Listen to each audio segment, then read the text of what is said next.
Voilà, mesdames, messieurs, c'est samedi et je suis ravie de vous retrouver pour notre rendez-vous hebdomadaire, votre magazine féminin Moi Femme. Pour ce numéro, je vous propose une rencontre avec deux femmes, deux mamans formidables, Helen et Leila. Elles sont habitées par l'esprit d'initiative, une amitié solide qu'elles ont su mettre au service des autres. Un duo qui réconforte, vous allez le voir. Elles donnent simplement envie de persévérer. Leur leitmotiv, mettre la compétence au service des idées. Mais avant de les accueillir sur ce plateau, je propose qu'on retrouve Leslie qui nous parle des femmes qui ont fait l'actualité de la semaine. À tout de suite.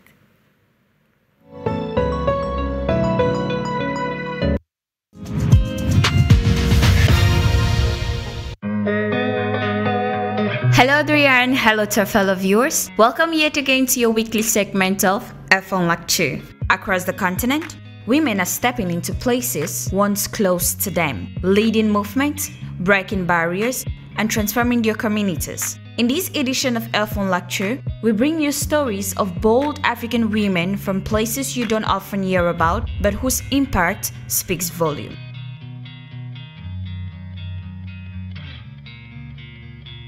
This week, we spotlight Chido Cleopatra Bemba, the African Union Special Envoy for Youth, who stood out during the 2025 Africa Day celebrations. The event, themed Justice for Africans and People of African Descent Through Reparations, was a call for inclusive leadership. Chido used the platform to amplify youth and women's voices across the continent.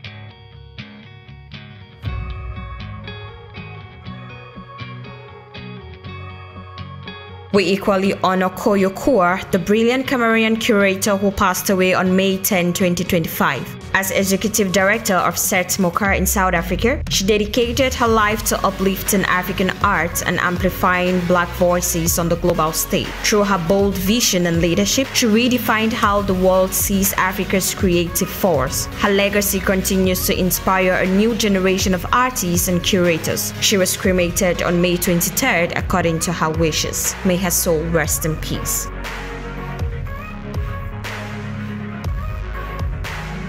Bringing attention to maternal health, Lakantini Hospital in Douala is hosting an open week from May 26th to 30th.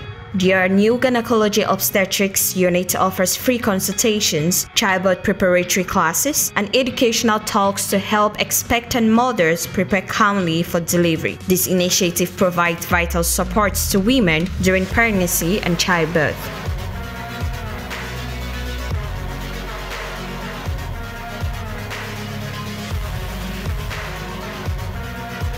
Finally, let's meet Ina Mojer in Mali, her singer, activist, and UN ambassador. Ina uses her platform to fight against gender-based violence and climate injustice. She's also a powerful voice against female genital mutilations and promotes women's fights in Mali and beyond. She uses art and activism to uplift African women.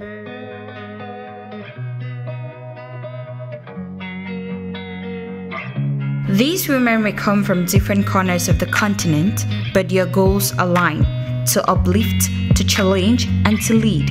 Whether through art, activism, business, or policy, they are pushing Africa forward in bold and brilliant ways. Their stories remind us that true progress starts when women begin to rise.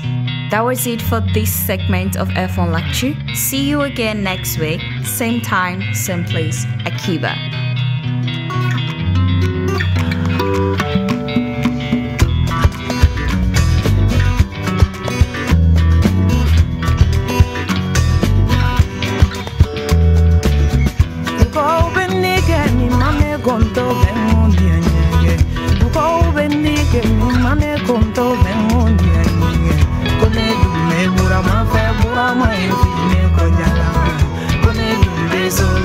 Solo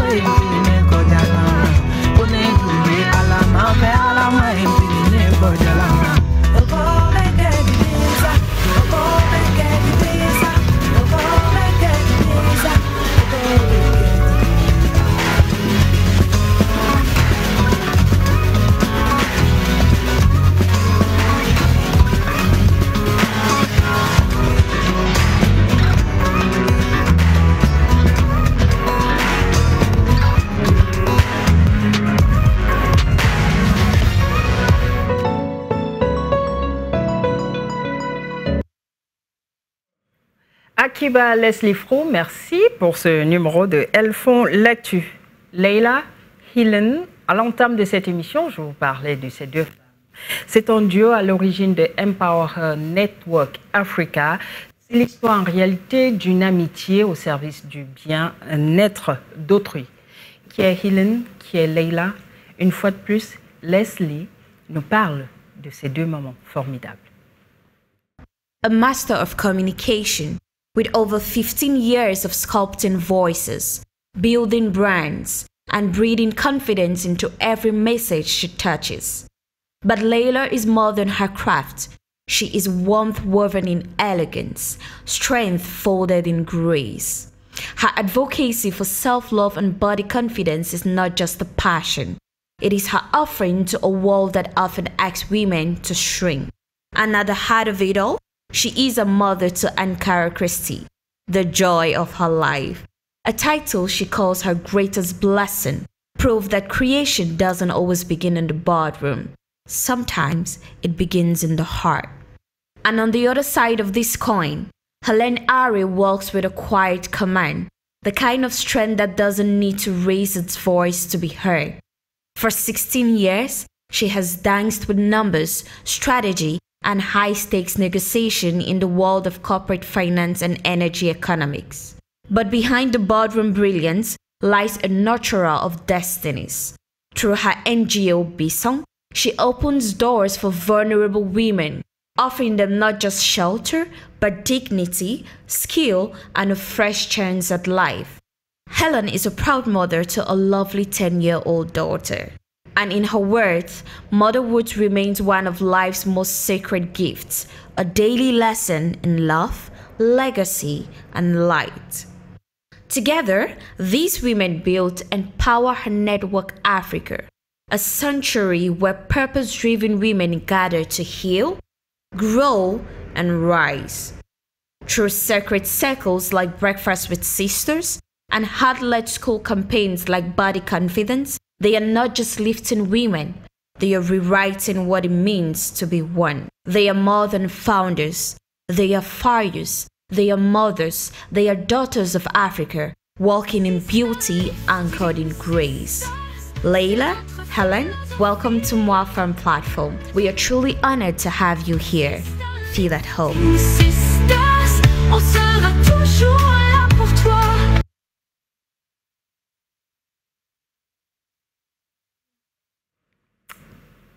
Je suis ravie et cette présentation m'émeut particulièrement. Bienvenue Leila, bienvenue Helen. Okay, thank you, Adrienne. We're happy to be here. Thank you. Leila est sans voix. Pareil pour Helen. Thank you so much for having us. Such an honor to be here. It's a pleasure. Regarde, je parle anglais, mais Martial, je suis bilingue. Bienvenue. Bonjour, merci Adrienne. Bonjour à nos invités et à ceux qui nous écoutent. C'est un plaisir de vous avoir et aujourd'hui. Et Leila, Helen, ces deux profils, à la base, chacun a son parcours, chacune a son histoire, mais elles ont réussi au travers d'une amitié à se mettre ensemble pour être au service du leadership féminin. Et quand je le dis, je pèse mes mots. Et vous allez le comprendre au fil de notre échange. Mesdames, Messieurs, une fois de plus, soyez les bienvenus. Leila, je vais commencer avec vous. Pourquoi? Disons que pour moi, c'est une manière d'exprimer ou d'aider surtout les femmes à mieux s'exprimer. Et je crois fermement qu'à la base, avoir une brand, surtout un personal brand qui est forte, qui est bien claire, qui est cohérent et qui exprime qui vous êtes vraiment, pour moi, je pense que c'est la base de tout. Quand on est confiant en soi et on le sait, et on se met à se projeter pour que les gens nous expérimentent ou les gens ont cette expérience de nous qui est authentique, moi, je me dis c'est la base de tout. Et tout ça là parce que j'ai vu que la plupart des femmes, elles font beaucoup, elles ont des talents, elles en ont peut-être beaucoup de choses à donner au monde, mais on ne les voit pas. Et c'est là où mon histoire avec le branding a commencé. Elles sont comme transparentes. Elles sont comme transparentes, voilà. Et c'est là où l'histoire a commencé, parce que je dis toujours, une amie m'a demandé un jour, elle voulait écrire un article sur les 50 femmes puissantes du Cameroun. Et puis elle m'a appelé du Ghana, et elle m'a dit, est-ce que je peux l'aider à écrire sur 50 femmes puissantes au Cameroun? Je lui ai dit, mais il y en a tellement. J'étais vraiment excitée, mais quand je suis partie, j'ai commencé par l'Internet pour voir les femmes, mais... Il n'y avait rien. Et je dis toujours, même jusqu'aux premières dames, je ne trouvais rien. Rien de concret pour dire, je peux prendre ça et écrire quelque chose de concret, voilà, oui, de concret. Et de fort. Et ça m'a vraiment frappée. Ça m'a frappée. J'ai trouvé certaines. Et pour avoir jusqu'à 50, il fallait prendre des rendez-vous. Il fallait communiquer. Et beaucoup n'ont pas d'email en ligne. Beaucoup n'ont pas de contact en ligne. Donc, du coup, il n'y avait pas de moyen de communication. Rien sur eux. Et j'étais frustrée parce que je suis rentrée vers la dame et j'ai dit, malheureusement, il y en a, mais je ne peux pas parler d'eux parce que je ne les trouve pas. Et elle m'a dit, ah ça, le personal branding au Cameroun, c'est n'importe quoi. C'était la première fois que j'entends parler de cette phrase-là. Personal branding. Voilà, et je lui ai dit, mais c'est quoi ça? Et puis je me suis dit, tu sais quoi? Mais ça m'a vraiment frappée. C'était comme si c'était quelque chose qu'il fallait que je cherche. Et j'ai commencé les recherches, je me suis rendu compte que c'est quelque chose de tellement puissant et c'est quelque chose de profond. Et depuis le jour-là, je me suis dit, je pense que ça doit être une mission pour aider les femmes à se positionner. Aider les femmes à mieux se positionner, se présenter, à être visibles dans la société. Et c'est là où la passion est née et c'est là où ça a commencé. Est-ce que ce manque, du moins, la notion de personal branding, le fait que les femmes ne l'intègrent pas, est-ce qu'on peut lier ça au contexte, au poids culturel? Yes. C'est vraiment, premièrement, c'est vraiment culturel parce qu'on est né dans une culture où il y a cette, en français, on dit male hegemony, on dit il y a cette suprématie plus de French. But you can, vas-y même en anglais. You know, in our context, there's this male hegemony. It's like the man is better than the woman, or the man should be more public than the woman. And we grow up from our homes and we realize that even our parents, there's that differentiation. Even when they want to give us tasks at home, the girl, automatically you do the dishes, you cook, you stay, and then the boy is the one that hangs around. He plays around, he relaxes, and everything is like, you know, it's like the golden boy, and then you are this daughter that is, you know, voilà. That should learn how to be, yes. And so, quand on grandit comme ça, you discover that even in society, that's how you tend to behave. Quand on te donne l'opportunité de dire quelque chose, d'être en front line. Voilà. On aime tu te dis, oh non, non, c'est pas ma place, c'est ouais. pas ma place, c'est pas ma place. Et, you know, unconsciously, c'est comme ça que nous, les femmes, nous réagissons. Et unconsciously, les hommes aussi nous traitent de cette manière, cette façon. C'est acquis. Voilà. Du fait de l'éducation. Voilà. C'est un mécanisme qu'il faut travailler à déconstruire. Et je pense que vous deux, dans votre parcours, c'est un peu ce que vous faites, sinon même totalement ce que vous faites, parce qu'au-delà de votre vie personnelle, vous consacrez votre vie justement à travailler à l'épanouissement des femmes. Hélène, professionnellement, votre poste, vous êtes Business Planning and Economics. C'est quoi concrètement? Yes. You can go in English. Okay, thank you. So I work for an energy company and I lead the economics and planning function. And in that role, I am responsible for the long-term financial health of the company. So to put it in very simple terms, I am there to ensure that long-term the company is making money and can stay in business in the long term. And that involves building like the business and financial plan long-term, looking at our long-term strategy and seeing how we can translate that long-term strategy into short-term concrete plans and actions, everyday things that the company can do to move us towards profitability. So I am also in charge of building an investment portfolio that in the long term creates value for all the stakeholders in the company. Et pour être au stade où vous êtes, vous avez cru bon aller au-delà des frontières du Cameroun pour mieux vous performer et recevoir la connaissance nécessaire pour revenir. Pourquoi vous avez choisi d'aller vous former à l'extérieur? Okay, so recently I completed my master's in finance in HEC Paris, and the reason I did that was because I wanted to go to a global institution where the markets were a little bit more advanced, you know, because I wanted to study in a sophisticated market so that I can gain some insights that I can bring back to Africa. Because I think that Africa is a growing continent and we are growing at a really fast pace. But then in the West, there may be more advanced in certain techniques, but we're getting there, and I believe that will soon take over. But then we need those skills. So there were some skills that I felt like I was lacking, and I felt like being in that environment, a more sophisticated market, was going to help me build those technical skills and close those gaps and give me the opportunity to come back and then translate those skills into my daily activities. Et vous le faites tellement bien. Mais à la base, c'est comme si vous évoluez dans deux couloirs séparés. Est-ce qu'on peut revenir sur l'histoire de votre amitié avant d'arriver à Empower Her Network Africa? Okay, so I think Leila and I met in church, and I think that the history of the base of our friendship is a shared belief and something that we're taught in church, that we are sons of God and no gender inclined, but we are also servants of humanity and masters of all circumstances. So together we share the same belief that at the very core we are called to serve. And we are called to serve people in our community and in our environment. So first of all, I think that that's our shared belief. And Leila received the inspiration for Empower Her Network, and she shared it with me, and she told me, I believe that I'm called to do this with you. And me, from the base, I think I was born into a family where I saw women take the lead. They took the lead from behind, but they really took the lead. My grandmother didn't go to school. She had 10 children, 2 of which were boys and 8 of which were girls. And my grandfather was a chief who had 4 wives. My grandmother was the second of 4 wives. And my grandfather, because he had many girls and more boys, focused on sending his boys to school, and his girls were not going to go to school. But my grandmother believed that she needed to educate her girls.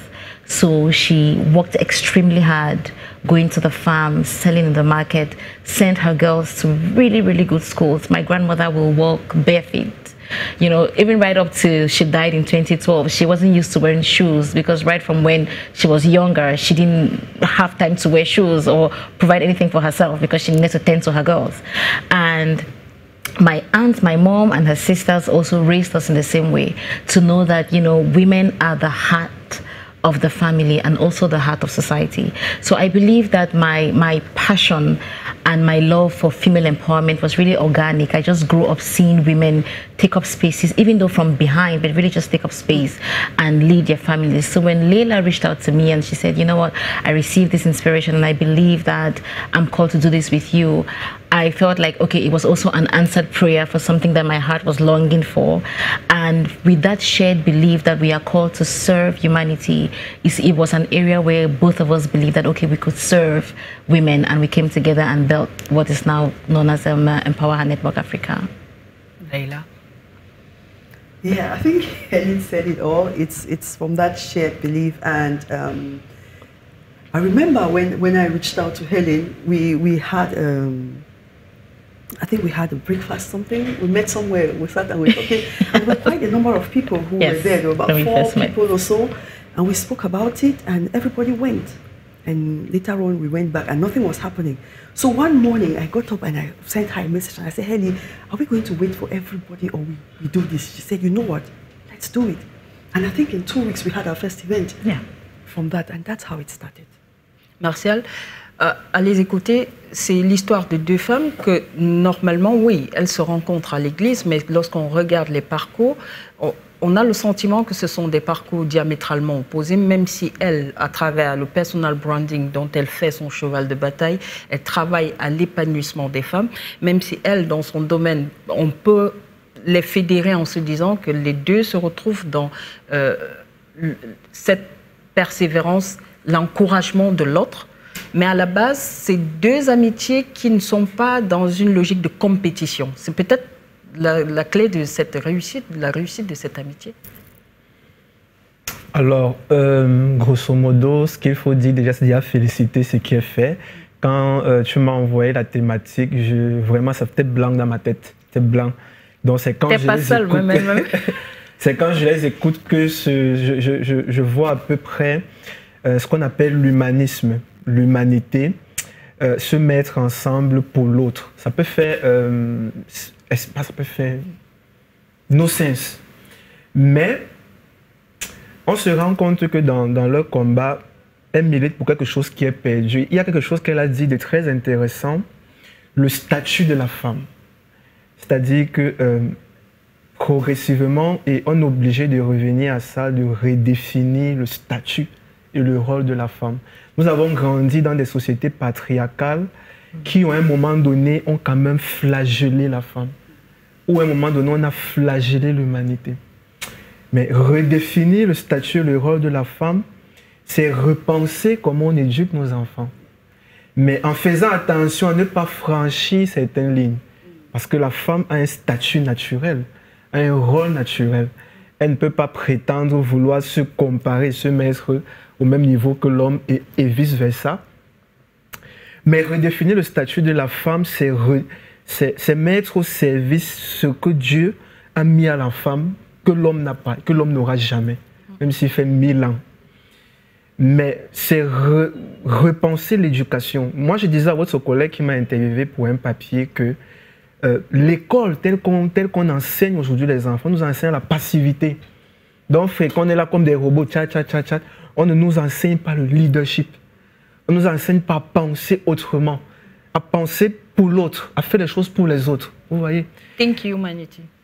Et la femme qui donne la vie a cette potentialité naturelle. Et c'est ce qui, pour moi, est intéressant. Et c'est bien qu'on redécouvre ça. C'est bien que cette émission soit une plateforme où on redécouvre que la femme ne peut plus avoir le même statut qu'avant. Elle naît, elle prépare, elle lave les assiettes, elle dort, on la gronde, on la chiffonne. Mais il y a le leadership. Mais ça ne sert pas qu'à la femme, ça sert à l'homme. Parce que lorsque vous avez une femme à la maison ou une petite soeur à la maison qui a le leadership, qui est intelligente, qui sait se vendre, mais vous l'homme ou vous le garçon, le petit frère, vous en bénéficiez aussi. Est-ce que vous voyez un peu, vous en bénéficiez aussi. Donc, dans cette croisée de chemin, je pense qu'il y avait comme une destinée. Il y avait comme une destinée. On peut avoir des chemins totalement opposés, mais on finit, même si on a deux CV différents, on finit par se rejoindre sur une idée, sur un concept. Sur des valeurs. Sur des valeurs. Mais c'est le courage de transmettre ces valeurs. Parce que nous sommes dans un contexte où ces valeurs, non, on n'est plus sur ça. Mais c'est le courage, c'est le temps. Mais ce qu'il faut voir, c'est qu'il y a du temps, de l'énergie, penser, rassembler les gens, ne pas se décourager et inculquer. Et une certaine résilience même. Oui, il y a une résilience, mais vous voyez, cet amour pour l'humanité, pour la femme, oui, mais pour l'humanité. Et c'est ce qu'il faut encourager et c'est une compétence qu'il faut multiplier. Et on aura l'occasion de revenir dans l'émission sur ça. On espère que ça va se dupliquer. Mais d'entrée de jeu, c'est la première analyse que je peux faire. Empower Network Africa, c'est, je ne sais pas si je vais décrire et vous allez me dire si je suis dans le bon. C'est une plateforme, à mon observation de journaliste, qui s'offre aux femmes. Et en face, vous réussissez à réunir un groupe de femmes à chaque session. Et en face, vous mettez des experts avec des thématiques bien précises. L'idée derrière, c'est les amener à sortir un peu de leur zone de confort, mais surtout aussi cette sororité entre les femmes qui fait que le partage d'expériences finit par aider les unes. C'est comme une chaîne de transmission finalement où plusieurs générations se retrouvent de femmes avec des profils et des parcours différents, mais pour une seule et même finalité, c'est-à-dire se battre, exister et s'affirmer dans une société où parfois on est oublié carrément. Mais si on revient à la première session où vous vous dites il faut se lancer, est-ce que vous étiez sûr qu'à date, vous seriez à la 10e session?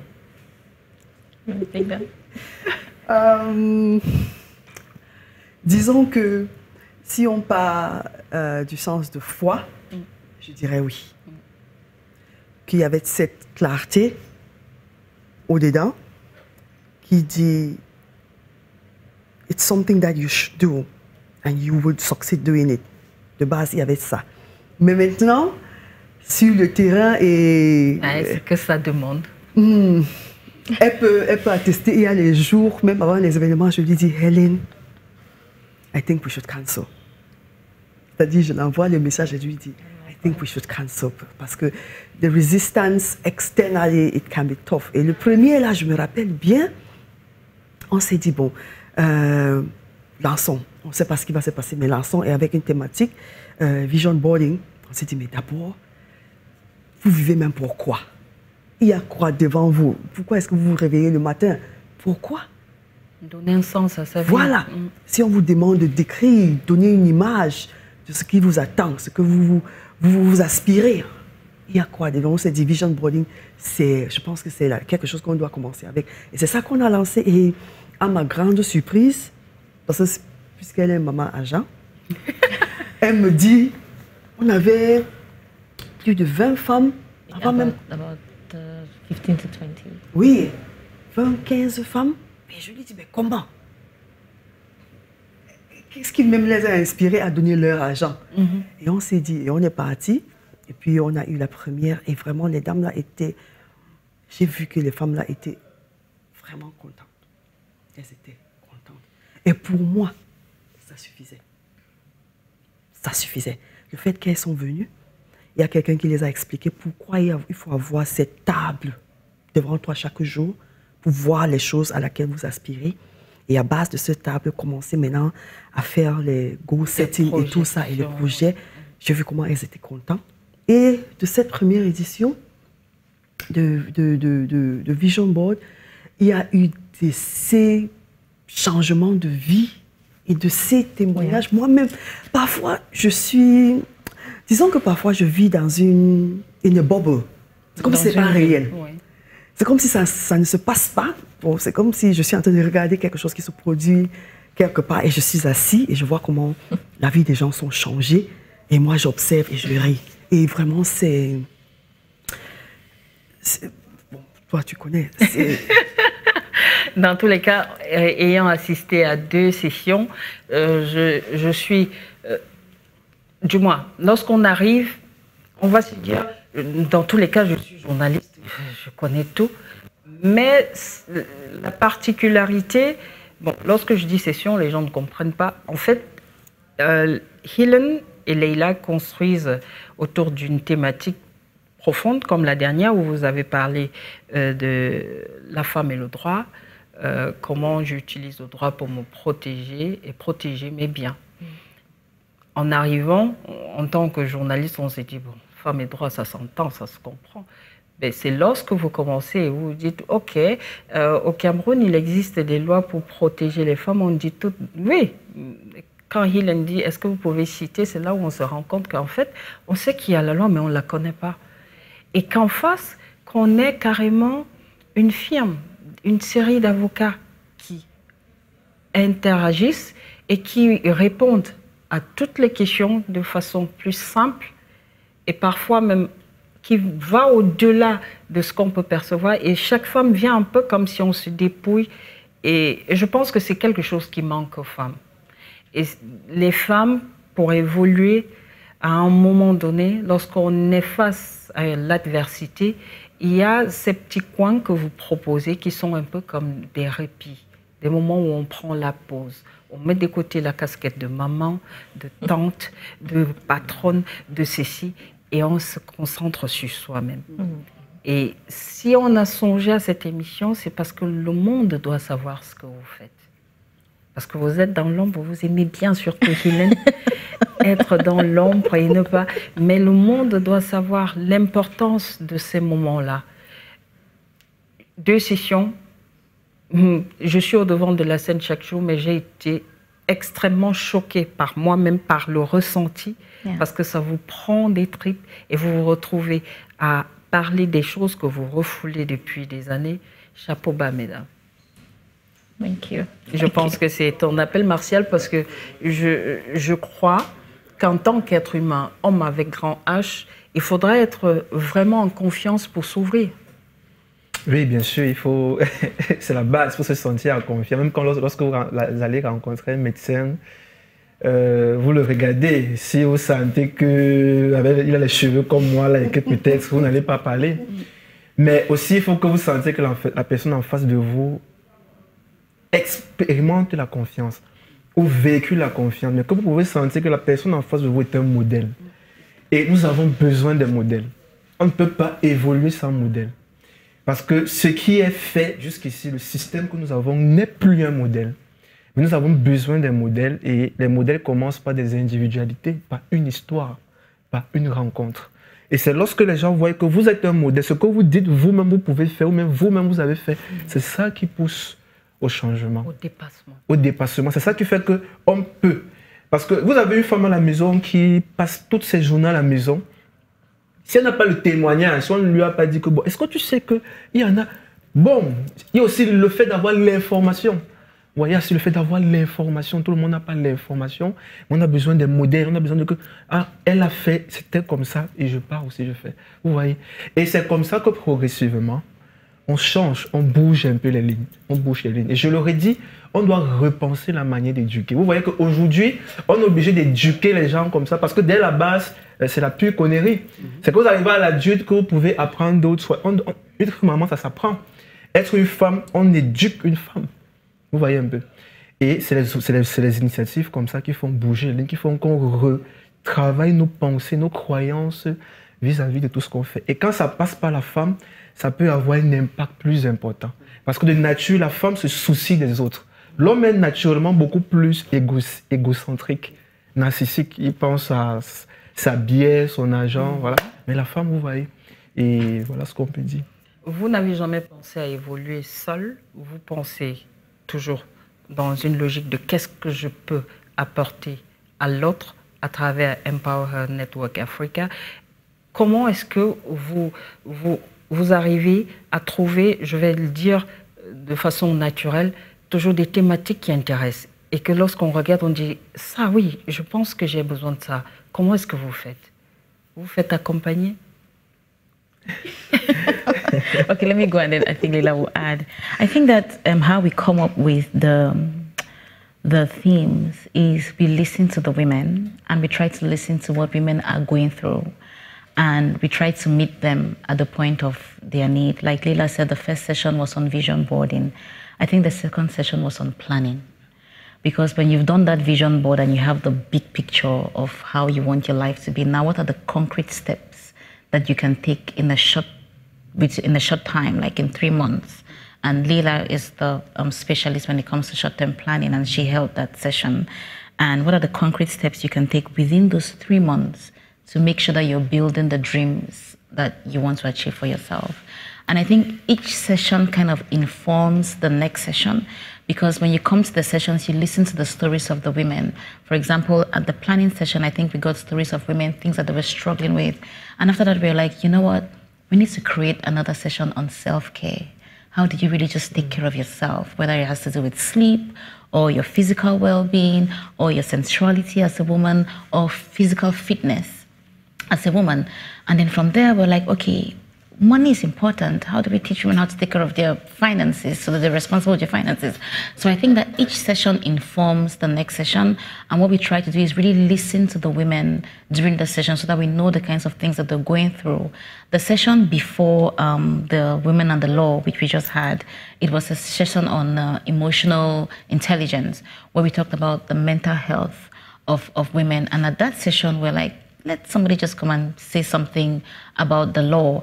And then you heard it, you were there. So we got the interest in how people really just were hungry to hear more. And that's what informed the session after that. So what we do is we really listen to the women. And also just to say something on the speakers, we try to make sure that we bring people who really have depth and really have experience. Not necessarily people that you see all the time. And these might be people that many people do not know about, but we're really, really careful with the speakers because we're trying to create a safe and sincere space where people can come and really just be sincere and open, and people can feel like they're not being judged and they have the liberty to be vulnerable because it's a safe and secure space. So we're very careful with the speakers that we bring into the forum.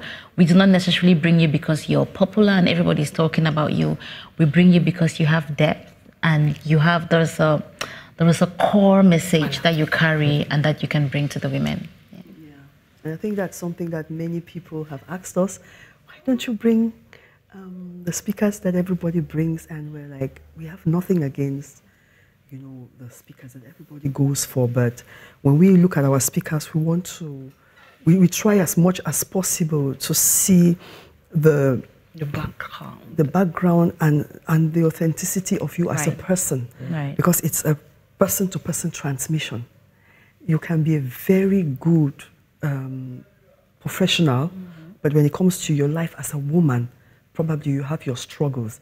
And when you're coming to speak to other women who have struggles, if you haven't healed, the thing is, it's a transmission of hurts.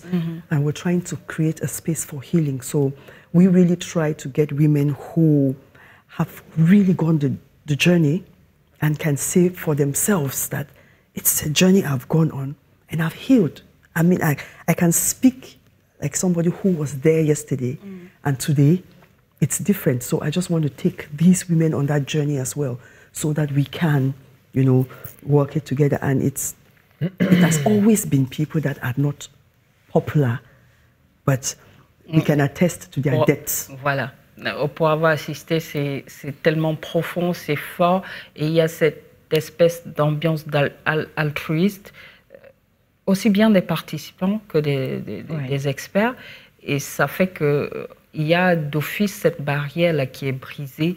On n'est pas dans le jugement, on est dans l'acceptation de l'autre tel qu'il est.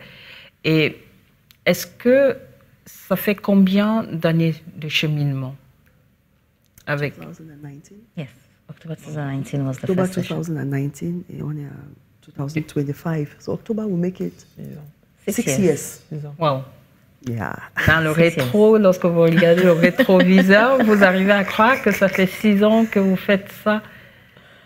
You know, when you're doing something that you're really passionate about, and beyond just being passionate, something that you believe you're called to do, it doesn't really feel like work.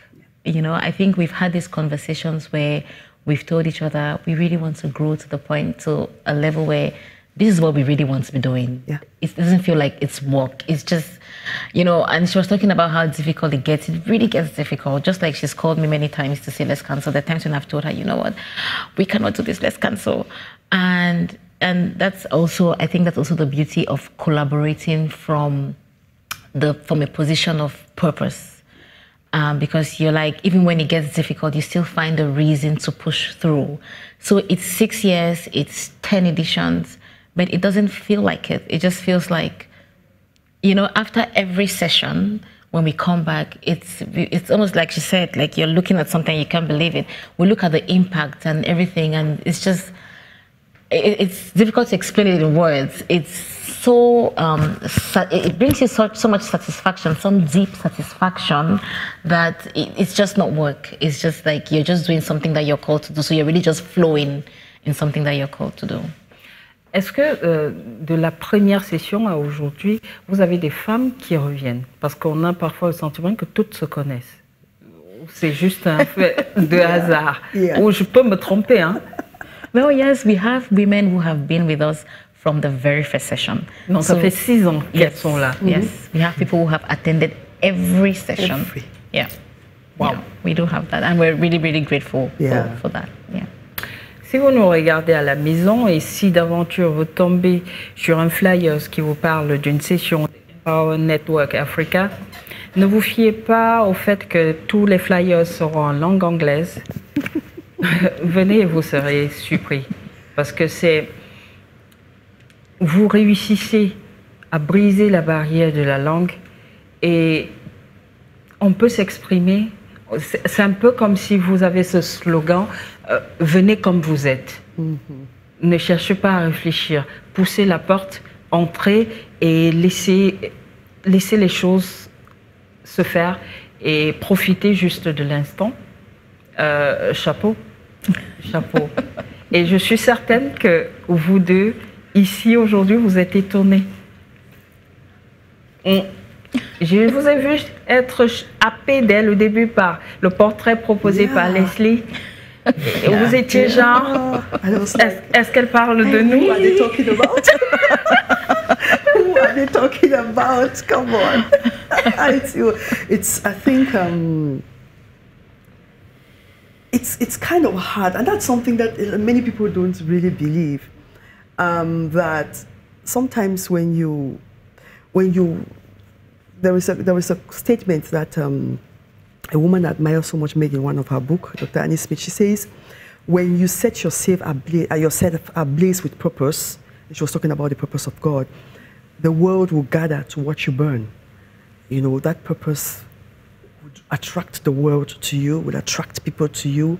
It would set the pace and the course of your life. And I think that's what we live every day, because like I always say at the end of every session, I always ask the question, why me? And this why me is not in the sense of like, I'm trying to look down on myself, but I'm sincerely asking the question, why the privilege? Yeah. Why the privilege to do this?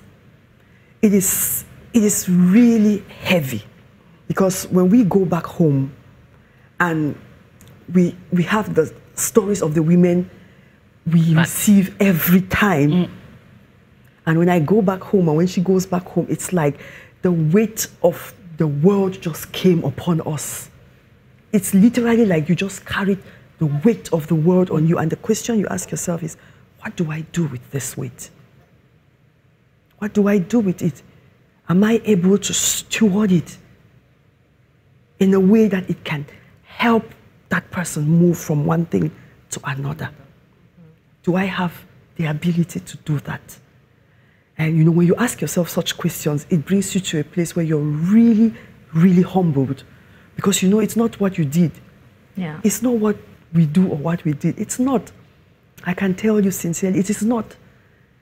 Besides preparing and making sure we have the best logistics for the women and making sure that they get the best treatment and getting the best places, because there are so many things that come in play, and making sure that we get the best experts, even in meets, and this is something that I think there are some of the members some of the participants who are aware of.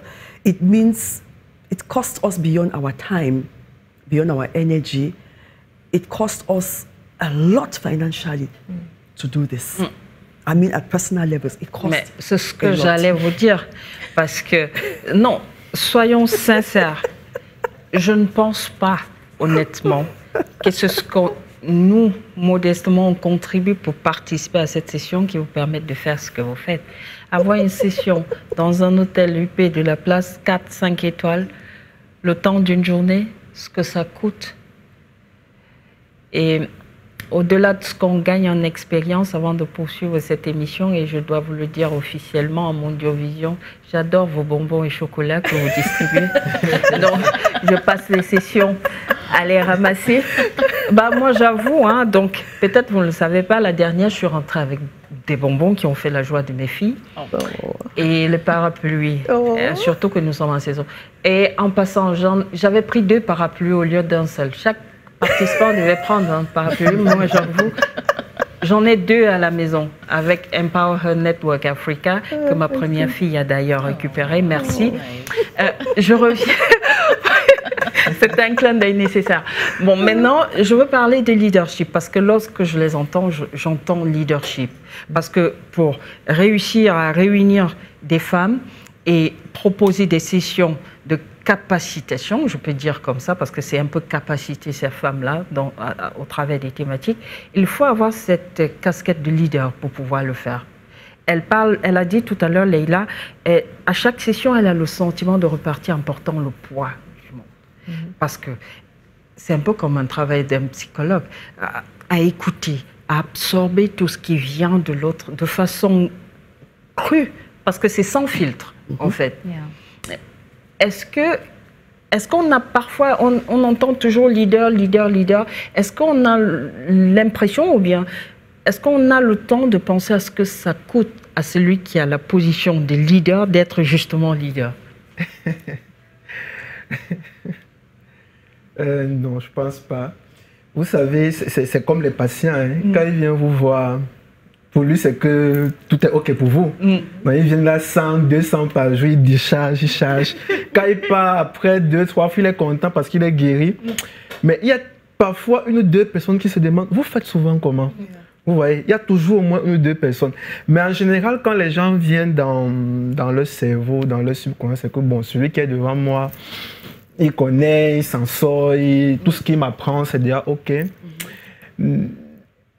Ça peut être compliqué, même pour vous, même qui partez voir nos collègues.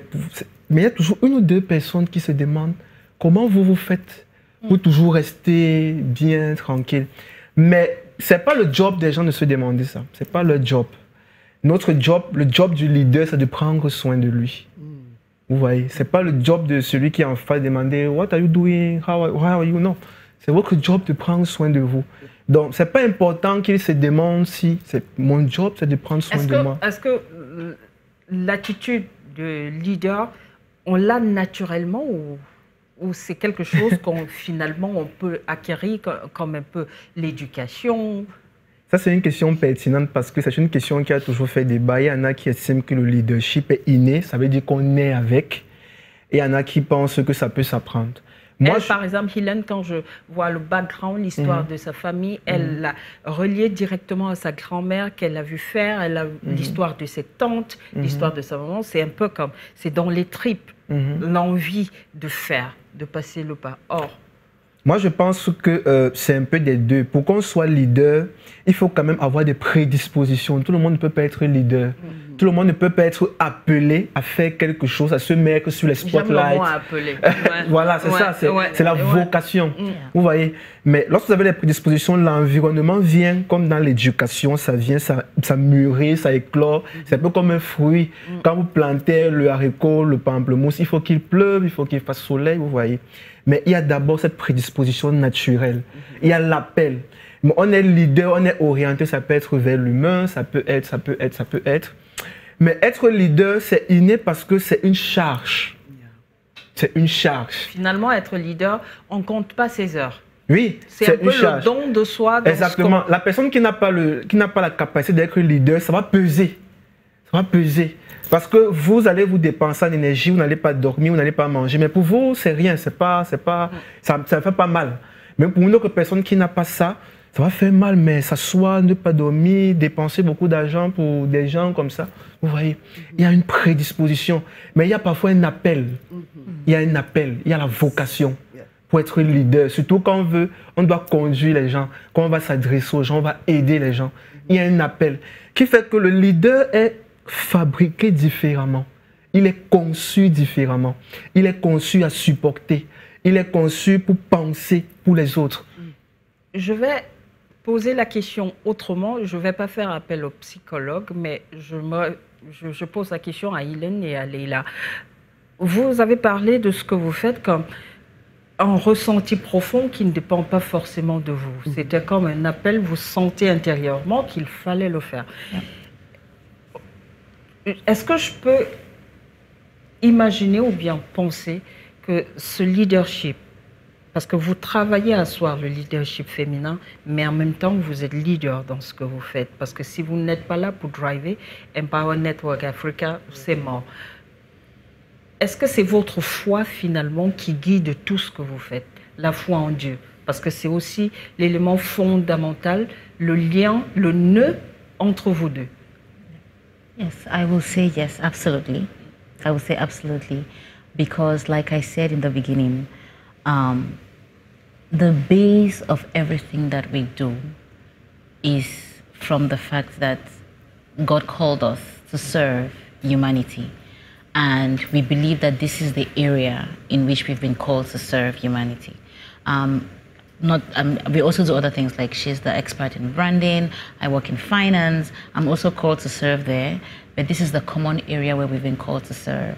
And that's why, despite how heavy it gets, and she said something, she said, you just realize that it's not you. It's not you. When we look at everything that we've been able to do and we ask, why me? But then again, we also recognize that we believe that God called us to do this. And somehow he has given us what we need. He's given us all the resources that we need, both financial and non-financial, to do this and to do it successfully. And I really believe that that's why we've been able to create the impact that we've been able to create, because it's not something that is coming from ourselves. With ourselves, just by our own strength, we cannot do it. We could not have sustained it for 6 years. But then because it's something deeper, it's something supernatural, we believe, that's why we've been able to do what we're able to do right now. So absolutely, yes, at the base of everything is our faith, is the fact that we are called by God to serve humanity. Yeah. Deux profils, deux destins, deux parcours différents, mais au-delà de tout, au-delà de votre croyance, vous ressemblez, maman. Vous parlez, lorsque vous parlez de votre famille ou de vos enfants, vous avez ce même discours. Pour toi, carrément, c'est ton... je ne sais pas si je vais arriver de passer de l'anglais au français avec ce que j'ai lu dans ta bio. Vous présentez vos enfants comme votre meilleur accomplissement, la meilleure chose qui vous soit arrivée. Regardez Lynn qui fait... Et là, j'ai envie de savoir, et c'est une question qui revient, par exemple, si vous partez sur 100 plateaux, on vous posera la même question, parce que mine de rien, lorsqu'on parle de modèles, nous avons la conviction à moi, femme, que vous êtes des modèles. Et oh Dieu sait combien cette société a besoin de proposer des modèles aux jeunes filles. Et j'ai envie de poser la question pour éclairer la lanterne des plus jeunes qui vous regardent en ce moment. Maman, professionnelle, et aussi cette vocation, vous trouvez le temps et l'énergie, comment est-ce que vous faites? Est-ce qu'il y a une formule finalement? Oh, then you answer. Ok,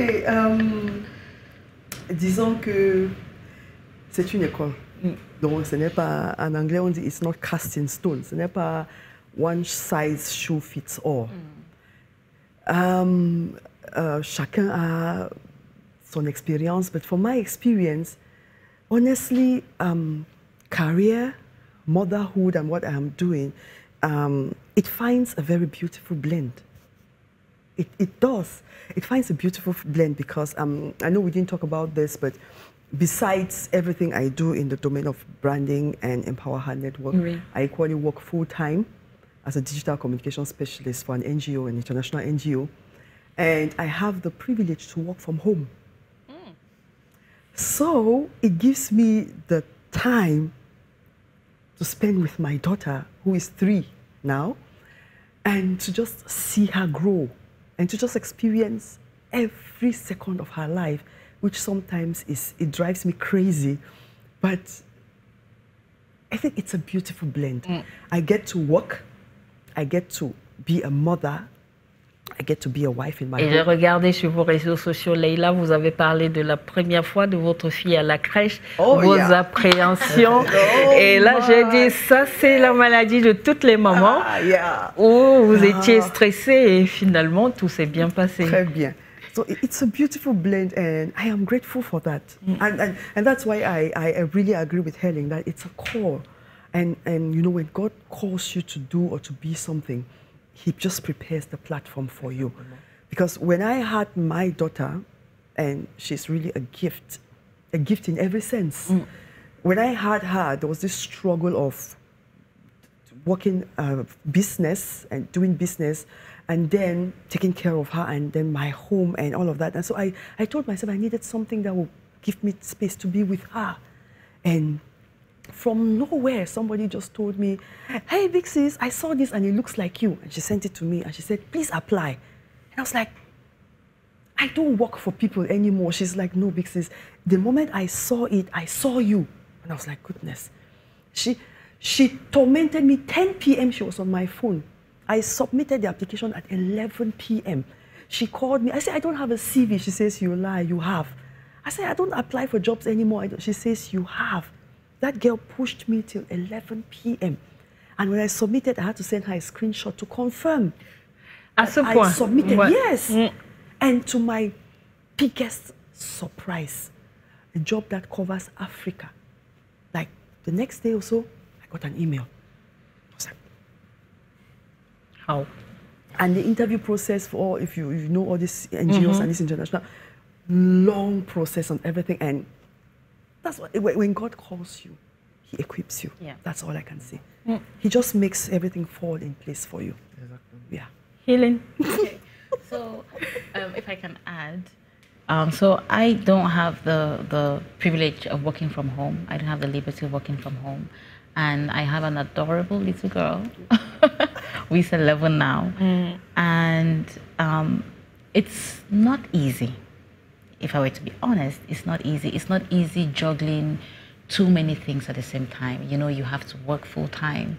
You have all these other things that you're passionate about that you're doing. And then you also have to be a full-time mom to your daughter. And that's, for me, it's the most important thing. At the end of the day, the most important thing is just it's just the gift of motherhood and being that mother to your child. So blending everything is not easy, but like she has said, when God has called you, He equips you. And even in the difficulties and even in your weakness, you're able to find a strength from, I don't know, somewhere. You're able to find the strength to just keep on keeping on. And that is why spaces like Empower Her Network for us is really important, because in those spaces, you're also able to draw from the strengths of other women. You're able to draw from their stories, and you're able to learn also from their stories. You see their successes and you see even their issues, and you're able to learn from that. So all of that for me is what really helps me to you know, keep on keeping on. Yeah. And also another thing is just what I try to do is making out time for myself. You know, because I believe that if right now, for example, my daughter is not there, she's on holiday, and I was telling myself this morning that this quiet time without her being around has just given me time to also reflect on what I need to do to just make life better for both of us. You know, on places where I felt like there were gaps, where things that I need to feel, things that I need to learn, so that I'm a better person, so that I can show up in a better way for her. So I believe that that space is something that women need to give themselves sometimes. You know, you're called to be a mother, you're also called to be a leader, and you take care of all of these people. But I believe that it's really, really important for women to take a step back sometimes just by themselves, so that they can, you know, grow and refuel and refocus and recharge. Yes. Because you cannot pour from an empty cup. If you're not full, you cannot pour out.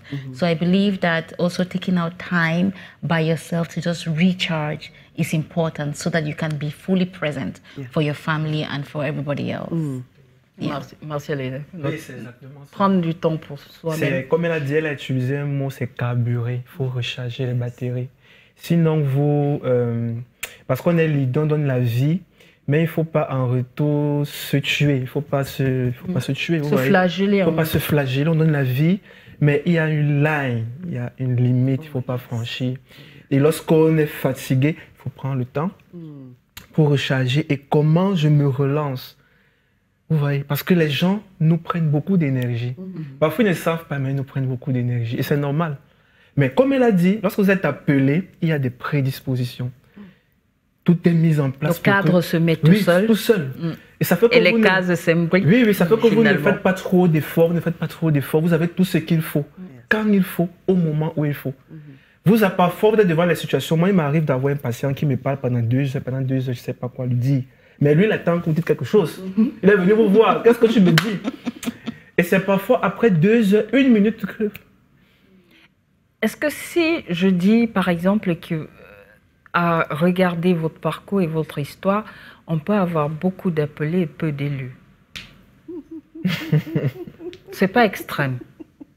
Mais si je ramène ça dans une logique où, lorsqu'on prend ces élus et qu'on les présente à la société, finalement, ça a un impact. Parce qu'au finish, si ce que vous faites au quotidien n'a pas d'impact dans la société, c'est un peu comme si vous travaillez pour rien.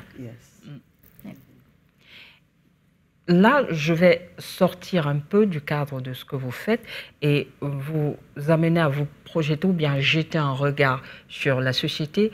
Après 10 éditions, est-ce que vous avez le sentiment, pas d'avoir accompli ou d'avoir atteint votre objectif, mais est-ce que vous avez le sentiment d'être sur la bonne direction ou bien vous changez carrément de direction pour autre chose?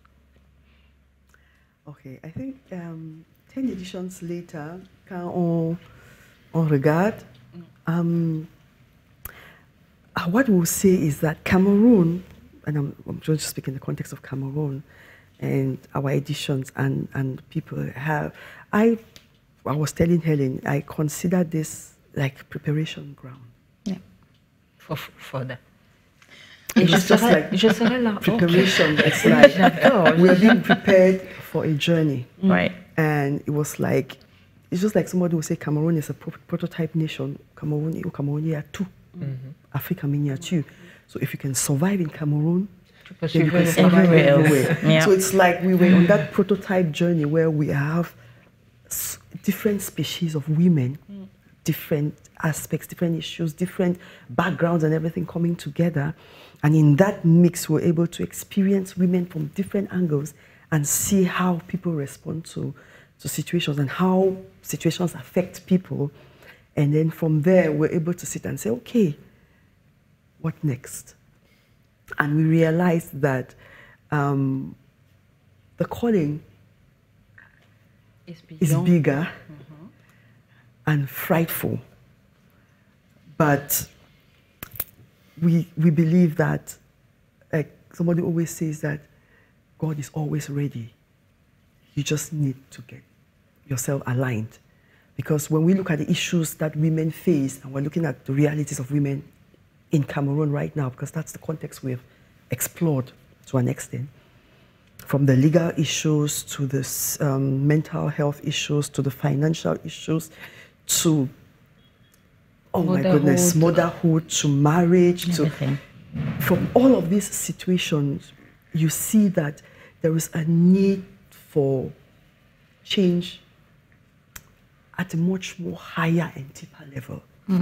In as much as we educate women at the grassroots and we let them know that things are happening, we let them know that there are things that work for you. There are laws that can help you. There are people who are there for you, who can support you. There are schemes, there are aids that are available that can fund you and all of that. But at the end of the day, when we look at our children, when I look at my daughter, they say that's my call to reality. That's a call to wake up. When I look at her and I say, if this girl grows up and has to live in this kind of society, she won't survive. She will not survive the society.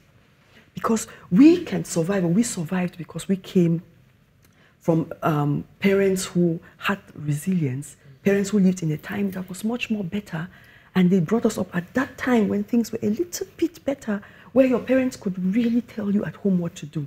When you look at education right now, as he says, you can't tell your child anything. The moment you say it and he goes to school and come back, you don't know who is in front of you.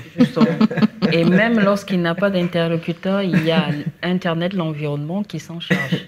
So when I look at my daughter, that is it's a call to wake up, that there are other children like her in the world who will be victims of this system of things and this way of things if it doesn't change. And in as much as we try at the grassroots to bring change, change doesn't necessarily happen at that level. It's at the policy level. It's at the level where you are able to advocate for policy and change until you see it happen. Right. Even if it doesn't happen in our lifetime, but the fact that you set the course, and in probably another lifetime, if it pleases God in our lifetime, it happens, and we have policies, and we have laws in place, and we have systems of education in place that can cater for the well-being of the person. Right. Spirit, soul, and being. So that when you're putting a child into the community, if you're putting out something that you are certain that this child has compassion, this child has empathy, this child has thoughts, kindness, goodness in their heart. They're thinking good of the others, just like they think about themselves. And so it goes beyond just sitting in our small, communities and helping ourselves. That is very good, and we're so grateful. Yeah. But we need to think out of the box. And I told Helen that thank God, there are so many women empowerment organizations in Cameroon. So it's not like women empowerment is going to stop anytime soon. But we need to take the conversations to where our voices need to be heard. And we don't need to take the conversations there emotionally. Women are emotional beings, we know ourselves.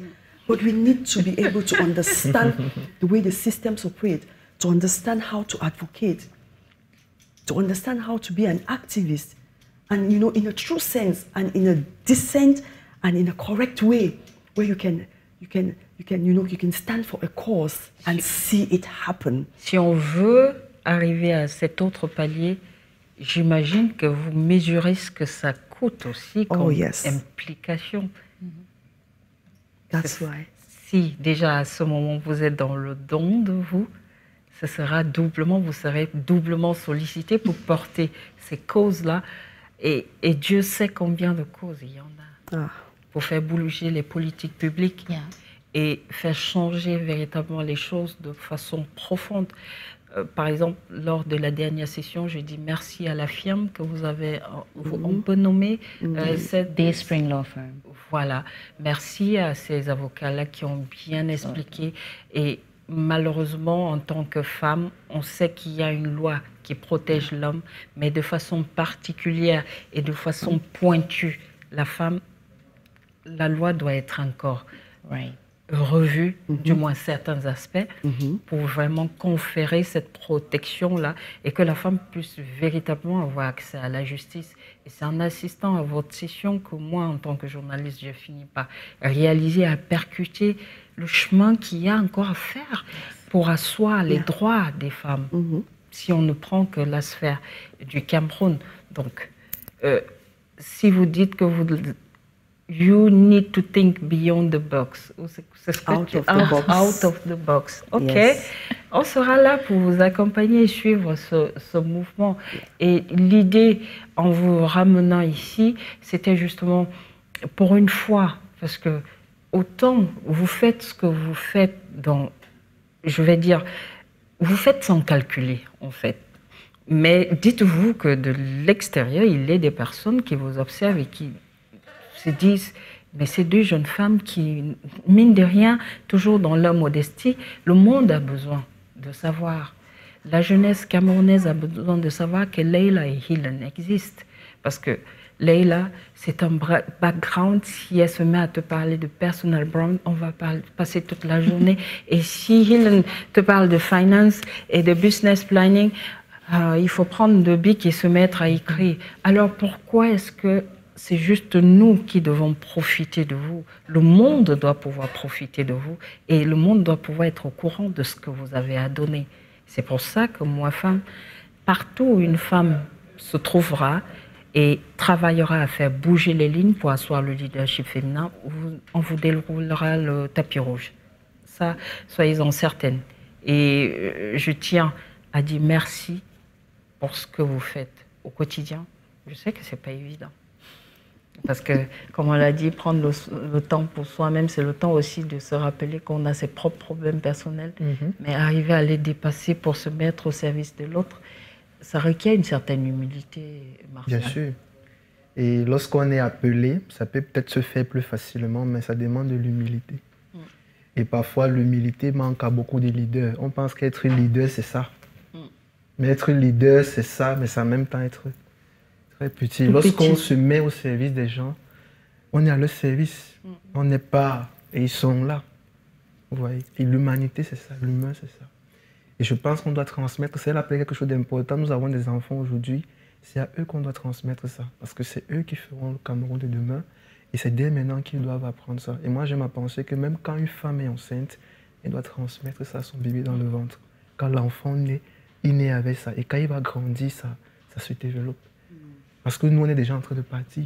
À une décision, j'ai suivi, je pense, c'est l'une des participantes qui parlait du fait, je pense qu'on avait une psychologue que vous aviez invitée où on parlait de la gestion des émotions. Et là, j'ai eu à comprendre que même lorsqu'on a on veut devenir maman, ça doit être comme un projet patiemment maturé et ne pas faire des enfants, par exemple, juste pour faire. Ça, c'est à travers les échanges des participantes et on arrive finalement à se dire quelle est ma contribution pour que ce monde devienne meilleur. Mais vous voyez ce que vous réussissez à faire, cette interrogation-là. Souvent, on ne se pose pas de questions parce qu'on a grandi, on sait que de façon mécanique, je dois grandir, je dois me marier, je dois faire des enfants. Mais est-ce que je me pose la question de savoir, mais pourquoi est-ce que je fais ces enfants? Parce qu'il faut remplir l'espace. C'est alors une erreur. Il faut remplir l'espace. C'est une erreur. Chaque enfant devrait être un projet. C'est vrai. Parfois, on peut dire, on entend parler de grossesse accidentelle, oui, mais à partir du moment où on prend conscience qu'on attend un être, il faudrait travailler à ce que le cadre, malgré les turpitudes, malgré les réalités, soit aussi confortable qu'il peut, du moins. On travaille, comme on dit, à voir où sont les failles et à se dire, je vais me battre à mon niveau. Et il y a quelque chose de formidable, et là, peut-être tu ne t'en souviens pas, et je me suis promis un jour de le faire à Mondiovision. Et c'est le lieu de le dire. Peut-être toi-même, tu l'as oublié. 2007, 2008, une jeune journaliste, Leila Kiga, alors rédactrice en chef à l'époque de LTM, et moi, journaliste dans sa rédaction. Et ça, je vais le dire de façon crue. Elle avait un livre. Je ne sais même pas si elle se souvient, parce que je ne pense même pas qu'elle me l'avait donné. Mais on était à Yaoundé et je traversais un moment extrêmement difficile. Et je l'appelle, elle me dit, je suis à tel endroit, je ne me rappelle même plus le quartier, mais je dis, ok, je vais venir. Je la retrouve, elle est toujours en train de faire mille choses. Et je suis très émue quand je parle de ça. Et ce livre, c'était The Power of a Prayerful Woman, Stormy Omatia. Je ne connaissais pas l'anglais. Bon, aujourd'hui, c'est amélioré, mais à l'époque, Mais ce livre a eu cette capacité d'apporter des réponses. Beaucoup de choses que je ne comprenais pas en tant que femme, en tant que maman solo, et qui devait faire face à la réalité, la dure réalité de la vie d'être une maman solo dans le contexte camerounais où en face, on peut avoir... Je me permets de parler de moi pour arriver à dire simplement, Leila, peut-être aujourd'hui, Empower Her, Network Africa, tu parles d'eux, mais tu l'avais depuis. Tu l'avais depuis. Cette main tendue sans calcul. Oui. Et ce sourire, en tant que rédactrice en chef, tu t'es jamais posé la question de savoir pourquoi je m'intéressais à elle. En fait, tu écoutais. S'il fallait pleurer, on pleurait. Et je me retrouvais chez toi, à quoi? Dans cette fameuse chambre, je n'ai jamais oublié, chaque fois dans la capitale économique du Cameroun, où je passe et je regarde, où on va quitter le bureau et s'asseoir chez elle pendant des heures. Mais c'était un cocon, c'était un refuge. Et je tenais à te dire merci. Et vous voir continuer ce travail, il a peut-être commencé par moi et peut-être certaines femmes, mais je dis ce que vous faites est tellement formidable et il fallait que je mette aussi en lumière cela parce que vous méritez. Merci, mesdames. Thank you. Tu as réussi.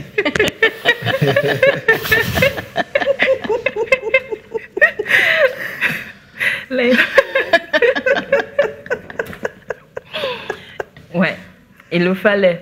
Et je tenais à le dire parce que c'est important. Et si vous nous regardez à la maison et vous tenez à peut-être participer ou bien être au courant de l'actualité de Empower Her Network Africa, vous pouvez facilement les retrouver sur Facebook. Donc tapez seulement ENA comme vous avez vu sur le thème de l'émission, vous allez les retrouver, ou simplement Empower Her Network Africa. Vous allez retrouver Leila, vous allez retrouver Hélène et vous serez au courant des différentes sessions. Et soyez libres, hein. Vous pouvez même suggérer des thématiques, je vous assure, parce qu'au détour d'une histoire, au détour d'une conversation, on arrive à construire demain. Et demain, c'est ce que vous faites petit à petit. Et je vous prie, mesdames, de ne pas considérer la tâche que vous faites comme une goutte d'eau dans la mer. Mais on a besoin de vos petites gouttes-là, justement, pour arriver à cet océan-là. Donc, je vous interdis. Soyez modeste, c'est vrai. Mais je vous interdis d'être trop modeste, hein, Martial? C'est vrai. Ouais, parce qu'on a besoin, justement, quand on parle des femmes qui influencent le Cameroun, vous y êtes. Vous faites partie de ces femmes-là. Les 50 femmes dont elle a parlé. Voilà. Normalement, on devrait, chacune à son niveau et selon son profil, selon sa carrière, donne à ce monde. Et si nous pouvons multiplier des rencontres comme les vôtres chaque jour, je pense qu'on multiplierait des plateaux de Moi Femme. Et c'est ça qui manque. On a des femmes qui font des choses et parfois elles ne veulent pas venir devant de la scène pour en parler. Si nous ne nous bougeons pas, qui le fera? Personne ne le fera. Si nous, on ne le fait pas. Martial. C'est vrai. Non, il ne suffit pas seulement qu'on se retrouve tous les samedis et qu'on se dise que non, moi, femme, on parle de leadership féminin. Leader caché, là, vous qui nous regardez, qui vous êtes à la maison, écrivez-nous. C'est simple. Et venez. Je ne vous demande rien. Venez et qu'ensemble, on aide l'Afrique à se lever. Et Leslie a trouvé un mot que je trouve formidable et qui mérite qu'on conclue cette émission ensemble. Vous êtes des fighters. Warriors.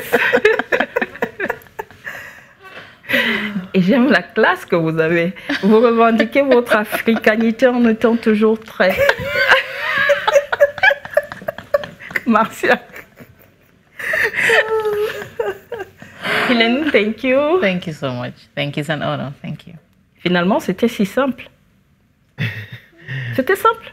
Okay. Ouais, parce qu'au début, Hélène n'aime pas, même si elle encadre des femmes, être au devant de la scène, c'est pas trop... No, C'est pas trop pour elle, mais elle préfère être la tête pensante de façon carrée, ordonnée.